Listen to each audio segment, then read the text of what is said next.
Vous réalisez ce qui vient de se passer? Je suis là, on va dire les termes. Le Barça vient de choquer le monde du football. Je le dis officiellement, et maintenant je pense que c'est clair pour tout le monde. Le grand FC Barcelone est de retour.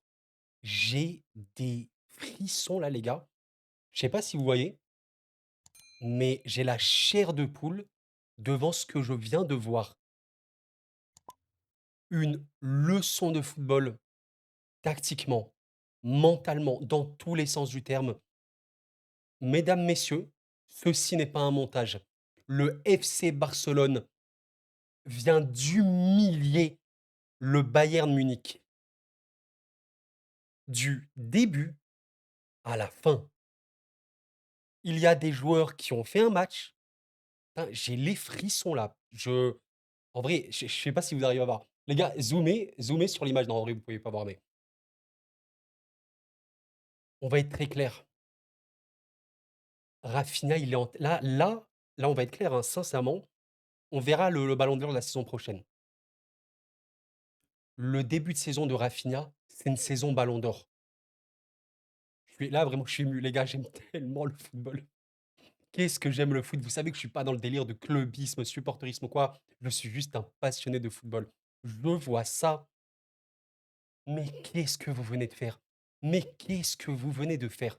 Mais c'est pas possible. Je me mets à la place des Barcelonais. Mais qu'est-ce qui est en train de se passer? Vous savez, je disais dans la dernière vidéo, là où on pronostiquait Barça-Bayern, le premier sur la chaîne si vous voulez, je voyais ce genre de physionomie, j'évoquais le fait que le Barça était, maintenant c'est clair, une des meilleures équipes du monde, on le voit bien. On est en octobre, fin octobre, ça fait 2 mois que la saison a commencé. Le Barça, à l'instant T, c'est une des meilleures équipes d'Europe. Mais j'évoquais le fait que le Barça était peut-être la meilleure équipe d'Europe sur certains points, notamment la capacité à être dangereux. Mais ce Barça-là, et vous savez, moi, ce qui m'effraie, à chaque fois qu'on fait une vidéo sur le Barça, depuis le début, on fait des vidéos sur le Barça sur cette chaîne. À chaque fois, je vous dis quoi cette saison, pour ceux qui me suivent, vous le savez, moi, ce qui m'effraie le plus, c'est quoi? Mais regardez la jeunesse. Mais regardez la jeunesse de cet effectif. Est-ce qu'on a conscience que ce Barça peut terroriser la décennie là qui est en train d'être, enfin la décennie actuelle? On réalise que le Barça peut rouler ou pas là actuellement? Casado, Pedri, 21 ans? Pardon? Pardon? What? Mais c'est quoi ce match? Mais vous êtes qui les gars? Ils ont 21 ans les gars. Ils ont fait un match 9 sur 10. Le Bayern Munich, oui, bien sûr qu'on peut parler du Bayern. En vrai, j'en parlerai, je pense, dans une autre vidéo, parce que là, je veux faire un focus sur le Barça, parce que le Bayern a des problèmes, mais la performance globale de l'équipe, Koubarsi a 17 ans. Il a, non mais, oh, 17 s'il vous plaît. Non mais attendez, vous faisiez quoi à 17 ans? Peut-être que vous avez même pas 17 ans. À 17 ans, il est titulaire en Ligue des Champions contre le Bayern Munich. Ai-je besoin d'évoquer Lamine, le joueur avec la valeur de marchand la plus élevée à cet âge? Il est à 150 millions sur Transfermarkt. Le travail de Lamine Yamal qui offensivement a pu faire une passe D absolument lunaire, on va en parler, mais le travail d'intensité, de ratissage, de récupération de balles, de conservation de balles et de projection. Mais 17 ans, mais le monde est à l'envers. Mais est-ce qu'on se rend compte, je disais ça en intro, est-ce qu'on se rend compte c'est quoi ce Barça? Je suis traumatisé. Le potentiel de l'équipe, il est absurde, il est ridicule. Trouvez tous les superlatifs que vous voulez. Le potentiel du Barça n'a aucun sens. Et en plus de ça, ils sont déjà complètement forts. Ils sont broken, ils sont cheatés, OP, enfin voilà, dites tous les mots que vous voulez. Rafinha, capitaine du Barça, la rédemption. Mais pardon, Rafinha, excuse-nous, pardon. Pourquoi on t'a critiqué? Ouais, bon, peut-être que tu étais pas machin et tout. Bon, peut-être que le jeu de Xavi, il était dépassé. Peut-être que voilà, Xavi n'avait plus l'équipe. Mais pardon, Rafinha, pardon? Mais what? Le Brésil a Rafinha et Vinicius en ce moment. Même si je considère que là, depuis 2 mois, Rafinha a un niveau bon les gars, je suis traumatisé. C'est une leçon de football. En fait, vous je vais vraiment les gars, je suis bon la vidéo elle est décousue à fond et tout, parce que je suis choqué. D'ailleurs, j'en parlerai à la fin de la vidéo, mais sachez quelque chose, genre j'ai pas vu le match, mais le LOSC a remporté son match. Bon bref, c'est une soirée de fou. Je vais vous dire une chose très claire. En fait, je vais parler du PSG. Pourquoi? Parce qu'on va comparer pourquoi ce Barça est loin, mais vraiment loin par rapport à ce PSG-là. Sur plusieurs aspects, et je vais d'abord parler du jeu. Je vais parler du jeu. Mesdames, messieurs, le Barça n'a pas la possession sur ce match-là. Eh oui. Je rappelle quelque chose, lors de Barça-Séville, par exemple, le Barça avait quasiment 70 de possession. Je vais vous rappeler une petite chose, lors de Barça Young Boys, le Barça avait, je vais vous le montrer maintenant, si la page veut bien charger. Voilà, vous le voyez, le Barça avait 70 de possession. Pourquoi je vous montre ça, à votre avis? Le football, la leçon du football. Voici ce qu'est la leçon. La leçon que nous donne le football. Le Barça, comme le Bayern, sont 2 équipes de possession qui aiment avoir le ballon, mais comme le PSG, ces 3 équipes, en fait, Barça, Bayern et PSG veulent le ballon. Mais quelle est la grosse différence par rapport au Barça? C'est qu'Hansi Flick, qui est un monstre, maintenant voilà, je pense c'est clair, il a fait une carrière formidable. Il n'a pas eu, des milliards d'années, mais le travail que monsieur Flick a fait avec le Bayern, il a conçu, créé et bâti une des plus grandes équipes du 21e siècle. Le Bayern de Flick, c'était un rouleau compresseur comme on a rarement vu. Rarement vu. Une machine de guerre. OK. L'intelligence de l'homme. Il sait très bien que le Bayern va venir au Camp Nou. On n'est pas au Camp Nou, vous avez compris, j'aime bien dire le Camp Nou. Va venir à Barcelone pour jouer le ballon, pour chercher très haut le Barça. Vous avez vu à quel point le Bayern était haut. Du coup, Flick, il le sait. L'adaptation, et c'est ça que je peux regretter sur certains coachs et notamment le PSG. J'aime énormément Luis Enrique, il y a pas de problème là-dessus. Cela dit, Luis Enrique, je trouve qu'il est un peu moins versatile dans son approche. Il est peut-être un peu moins polyvalent. Luis Enrique n'accepterait, je pense jamais, de laisser l'adversaire avoir le ballon. On verra bien, il y a un Bayern PSG et ce Bayern PSG nous dira énormément, mais le Barça, en plus qui a marqué très tôt, donc ça peut aider, mais je pense qu'il y avait quand même cette approche de se dire: «Ben, en vrai, on est une équipe de possession, mais le Bayern également». Je pense qu'on peut être assez serein concernant notre capacité à tenir le bloc, qu'ils ont globalement très, très bien fait, et on a, je pense, des joueurs qui sont plutôt bons en contre ou en transition. Fermin d'ailleurs, je ne l'ai pas évoqué, hein, maintenant. Fermin, Lewandowski, Lamine, Rafinha, enfin, les joueurs du Barça, en fait, purée, mais c'est cette équipe, je vous jure les gars, on pourrait en faire une vidéo de 5 heures parce que l'effectif du Barça, jeunesse extrême, mais il y a quand même un petit peu d'expérience, mais au-delà de ça, les profils. Oh là là là là, il y a des conservateurs, il y a des magiciens du ballon, il y a des gens techniques, il y a des percuteurs, il y a des mecs qui savent avaler les espaces, il y a des finisseurs. Il y a tout, tout, tout, tout dans ce Barça. Donc cette équipe, ces joueurs-là peuvent très bien jouer un match à 60, 65, 70% de possession et faire une copie exceptionnelle, comme ils peuvent très bien lâcher le ballon et faire une copie exceptionnelle. La leçon qu'ils viennent de nous donner, je suis ému. Purée, mais quand je vois le Real qui a gagné 5-2, les gars, mais ce Real contre ce Barça, mais quelle histoire on va vivre, mais quelle histoire. Est-ce que ça vous dirait un petit live pour le Classico? Si ça vous intéresse, n'hésitez vraiment pas à me le dire en commentaire. Mais là, on est en train de vivre un truc. Oh, le Real Barça qui se profile. What is that? Oh là là là là, mais le football qu'on aime. Enfin, merci en vrai, les gars, sincèrement, merci pour ce football. Vous nous montrez que le football n'est pas mort, qu'il peut encore avoir des matchs historiques. Putain, je suis ému, je vous jure, quand je vois ça, ma passion là. Mais où va aller cette équipe? Où va aller cette équipe? Mais franchement, qu'on se pose autour d'un café, les gars, et qu'on parle sincèrement, où va aller ce Barça? Purée, mais je suis en train de voir le début d'une saison d'une équipe qui va faire tout, quoi. Quand je dis qu'il va faire tout, disons les termes, qui va remporter tous les trophées. Je suis en train de me dire que ce Barça a l'équipe et actuellement pour tout gagner.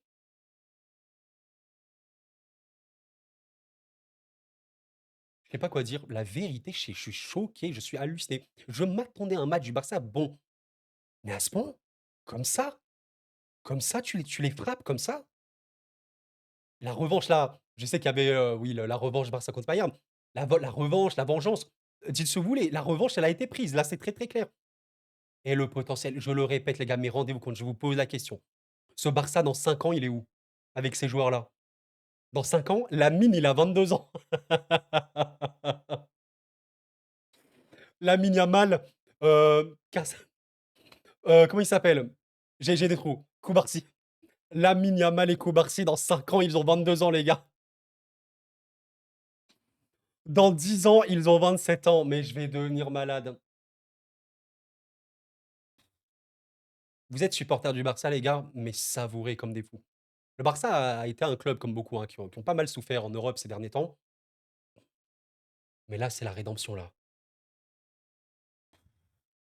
Le taf que Flick est en train de faire en si peu de temps, là, mais tu es fou, sincèrement, mon ami, mais tu es malade. Quelle équipe phénoménale. Je suis ému, les gars, vous avez compris, cette vidéo, c'est pas une vidéo tactiquement, voilà, poussée ni rien. Là, c'est vraiment les émotions et on évoque quand même certains points tactiques, notamment quand on parlait du jeu du Barça. Je vous propose de regarder les buts de Raphinha, les 3 buts, qui voilà, une leçon de football. Évidemment, je ne peux pas montrer la vidéo, vous savez bien, les droits d'auteur bloquent ma chaîne sinon, donc je vais vous montrer quelques images. Première action du Barça, but pour, le Barça, donc bloc très, très, très haut du Bayern, vous le voyez ici, tranquillement. Alors là, je vois pas trop qui a le ballon, mais voilà, oui, ça c'est vrai, c'est vrai. Il y a une sorte de, oui, déviation, je crois, de Lewandowski. Lewandowski qui a marqué, hein, l'autre buteur du match contre son ancien club, histoire assez dingue, qui a vraiment fait un bon match également. Le bloc très, très haut du Barça, du Bayern et voilà, encore une fois, l'intelligence de Flick de se dire: «Voilà, c'est le début du match, donc bon, c'est voilà, c'est pas non plus le truc plus pertinent», mais de se dire, je pense que Flick savait très bien que le Bayern allait venir très, très haut et il y aurait énormément d'espace. Bon, bah, voilà, parfaite prise de balle. Enfin, Raphinha, soyons bien clairs, les amis. Donnez-moi en commentaire votre note pour Raphinha. Enfin, s'il vous plaît, les amis, c'est 10 sur 10, s'il vous plaît. Vous pouvez me dire 9 si vous voulez, mais c'est une copie parfaite contre un immense club, un des plus grands clubs d'histoire du football, une des meilleures équipes du monde actuellement. Raphinha, c'est 10 sur 10. Il te fait un match légendaire, qui est le meilleur match de sa carrière, qui est dans sa lignée de son année 2024, un des meilleurs joueurs du monde. Voilà, maintenant il faut être très clair, on est là pour dire les termes. Bon, Raphinha, prise de balle, profondeur, magnifique. Alors, gros désarroi, grosse difficulté pour la défense du Bayern. Kim Min-jae notamment, j'ai trouvé très en difficulté. Magnifique, voilà, prise de balle, de Raphinha. Il fixe Neuer. D'ailleurs, voilà, on évoquera, je pense, le Bayern sur notre vidéo. Neuer, il a une très, très compliquée, enfin, il a une fin de carrière honnêtement très compliquée. Ce n'est clairement plus l'immense Neuer. Il est, je crois, le gardien en Europe causant le plus de buts à son équipe, hein. Il est très peu décisif, bref. Mais Raphinha, et c'est là où tu vois la maturité, l'évolution. Quand un joueur grandit. Et vous voyez, l'évolution de Raphinha, qu'on prend à Dembélé, si vous êtes catalan, vous savez Dembélé ce que c'était. Dembélé, t'as pas l'impression qu'il a grandement évolué dans sa prise de décision, dans sa prise de choix et évidemment dans sa finition, alors que Rafinha, il a énormément grandi. La lucidité, première minute. Voilà, le match, là, t'es en tension. Imaginez Rafinha, t'es fixe comme ça devant Neuer et qu'est-ce qu'il se dit? Je vais tirer, je vais tirer, je vais tirer, je vais tirer. Non, je vais me calmer. Je vais fixer Neuer et je vais le dribbler. Magnifique. Magnifique. Le fait de dire que Rafinha, à ce moment-là, fixe Neuer, le dribble, et termine l'action juste après. Bah, voilà, super, super lucidité. Le second but, bon, de Raphinha, bon, alors une passe, je ne sais plus de qui, mais une passe fabuleuse. Enfin, tous les joueurs du Barça, honnêtement, enfin, les joueurs contribuent à qui transition offensivement étaient fous. Encore une fois, bah, on a vu, voilà, le Bayern qui était là, qui dominait entre gros guillemets. Ils ont eu des occasions, oui, certes. D'ailleurs, j'en ai même pas parlé, je vais vous le montrer quand même rapidement. Au niveau des expected goals, le Barça a eu plus d'expected goals que le Bayern et le Barça a eu plus de grosses occasions que le Bayern. C'est pour vous montrer, voilà, c'est dingue. Évidemment, il y a une surperformance nette des XG pour, le Barça parce qu'il y a des buts, de Raphinha qui sont dingues, hein, notamment, voilà, ce deuxième là, prise de balle donc de Raphinha encore une fois en profondeur, superbe, superbe contrôle, magnifique, magnifique, sincèrement, voilà, tranquillement. Alors là, je sais plus c'est qui, c'est Kim Min-jae? Ou je sais plus trop, enfin bref, la défense du Bayern n'est pas du tout replacée parce qu'ils sont trop sur le terrain et le Barça a largement les joueurs pour les lancer, Raphinha notamment, qui a été clairement le tueur du match. Et voilà, il rentre intérieur. Il essaie de s'axer le plus possible. Entrée de surface et petit filet opposé. Le football, les amis, et j'insiste là-dessus, vous êtes catalan, remerciez Flick parce que vraiment avoir la lucidité, aussi «l'ego» entre guillemets, d'accepter le fait de dire: «Bon, allez, mon équipe, elle aura pas le ballon, mais je sais qu'on va leur faire mal». Flick, il est là pour faire du mal. Il est méchant. Il est méchant dans le jeu, évidemment, vous avez compris, hein. Je pense sincèrement que voilà, le football de Flick est, bref, voilà, célébration, célébration historique déjà, capitaine en plus. Capitaine Rafinha, c'est beau. Mérité, hein, vous en pensez quoi? Et le troisième, le plus beau peut-être, je sais pas. Relance, peut-être de Pedri si j'en sais pas ou Casado, enfin bref, Lamine Yamal. Lamine Yamal. J'en peux plus de ce joueur. 17 ans, quoi. Lamine Yamal, peut-être le meilleur passeur du monde aujourd'hui. Quand je veux dire le meilleur passeur du monde, c'est-à-dire qu'il a des passes que seul lui voit, je sais pas, mais des passes lunaires et en plus de ça, des passes d'une précision, d'une justesse, mais d'une dangerosité également. Souvent des passes intérieures. C'est trop, c'est trop. Comment on peut ne pas être en admiration? Ça, je vous dis sincèrement, même si vous êtes madrilène, évidemment, c'est le rival, c'est l'ennemi, c'est le Barça. Mais faut reconnaître que c'est juste fabuleux, c'est juste fabuleux. Donc voilà, Lamine, instinctivement, regardez un petit peu. Il prend la balle une seconde après. Il a déjà lancé Rafinha. Mais vous voyez ça, les gars, il y a pas de hasard. C'est juste des génies. Ce sont des génies du football. On n'est pas du même monde. Enfin, même, c'est pour vous dire, vous voyez des joueurs professionnels en première division, ils sont pas dans le même monde que ces mecs. Ce sont des génies du football. Comment Lamine, à cet instant, voit, tant que Rafinha va être profondeur, ça, c'est des trucs qui sont étudiés, qui sont travaillés. Rafinha qui extermine complètement Upamecano, je crois, et Kim Min-jae. Oh là là.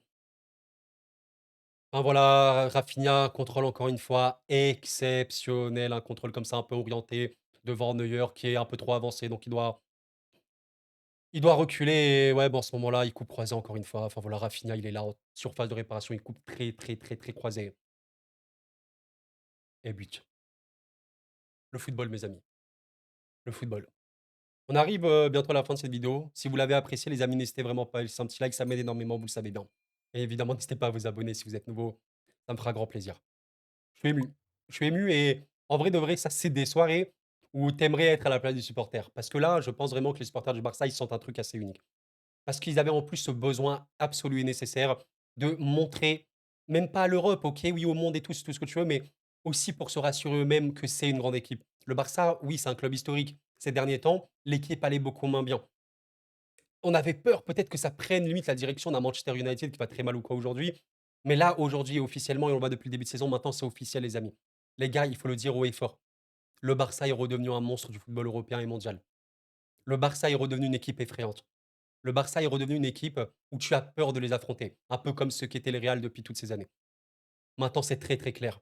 Et nous sommes sur le point de vivre un classico qui, je pense, risque d'être absolument, complètement et définitivement historique. Attention les yeux, les meilleurs joueurs du monde individuellement seront sur le terrain ce samedi, 25, je sais pas quoi, 26 octobre, enfin bref. Ce samedi, il y a potentiellement les meilleurs joueurs du monde sur le terrain. L'histoire va s'écrire. Ça et j'ai un peu cette vibe là, les big classicos à l'époque, MSN contre la BBC et tout machin, Benzema, Bale, machin truc, évidemment, ces joueurs-là doivent faire un nom, ils sont jeunes et tout, mais purée, ça va être magnifique. Quel est votre feeling les amis? Quel est votre feeling? Je sais pas. C'est un truc de fou. Encore une fois, n'hésitez pas à me dire si vous voulez qu'on fasse un petit live et un petit prono. Bravo. Juste, bravo, bravo, un immense bravo au Barça qui, voilà, qui écrit son histoire. Et je voulais quand même finir cette vidéo, même si j'ai pas vu le match, je le verrai, pourquoi pas en parler. Bravo au LOSC qui a écrit également une très belle histoire et aux autres clubs français. Monaco-Brest et le LOSC, vous faites vraiment la fierté là actuellement du foot français. Magnifique. Triste, triste pour mon petit PSG, mais bon, on verra bien. Bref, mes chers amis, le grand Barça est de retour. Là, j'ai vu une équipe de football, un coach exceptionnel et j'ai surtout vu des joueurs qui ont énormément faim, qui vont montrer qu'ils vont être les meilleurs joueurs du monde et dans ce Barça-là, il y a des ballons d'or. Rafinha aura le ballon d'or un jour, enfin, aura, on sait jamais, on connaît pas le football parce qu'il y a énormément de concurrence, notamment au Real Madrid, à City ou quoi, mais Rafinha, c'est potentiel BO. Lamine Yamal, c'est très, très facilement potentiel ballon d'or. Si Lamine Yamal, il a pas des ballons d'or à la fin de sa carrière, je comprends plus rien. Enfin, honnêtement, ce mec est hors norme. Ce mec est hors norme. On espère évidemment aucune blessure. Vous vous souvenez le PSG Barça l'an dernier où le PSG gagne à Barcelone 4-1? À tout moment, si Araujo, c'est ça Araujo, hein, le défenseur, Ronald Araujo, qui a eu le carton rouge, à tout moment, si Araujo n'a pas rouge, le Barça peut sûrement plier le match très rapidement, bat le PSG et peut-être qu'il y a un monde où le Barça va remporter la Ligue des Champions et aujourd'hui, peut-être que c'est Lamine Yamal qui est ballon d'or, quoi. Parce qu'il a gagné l'Euro et qu'il a été formidable. À 17 ans, il aurait pu. Ça va être mythique. Le Classico qui va arriver, ça va être mythique. Je suis là, vraiment, les amis, je suis en train de vivre ma life. Là, en tant qu'amoureux de foot, est-ce que vous savez comment je suis? Je suis heureux. Je vous jure, la vidéo, elle dure 20 minutes. Je pourrais la continuer pendant 1 heure à dire la même chose tellement je suis amoureux du foot. Purée, mais la soirée Ligue des Champions encore qu'on a eu, les matchs qu'on a eu et là, le surprestige, Barça-Bayern, tu sens où passer? Tu entends ces mots dans l'oreille, Barça-Bayern? Les top 5 clubs de l'histoire, t'entends un peu ça? T'as eu ce match-là? Bravo, bravo, bravo, ça va être historique, c'est historique, c'est historique. Merci d'avoir suivi la vidéo les amis, c'était cool, prenez soin de vous sincèrement. Merci pour tout votre soutien et la paix sur vous.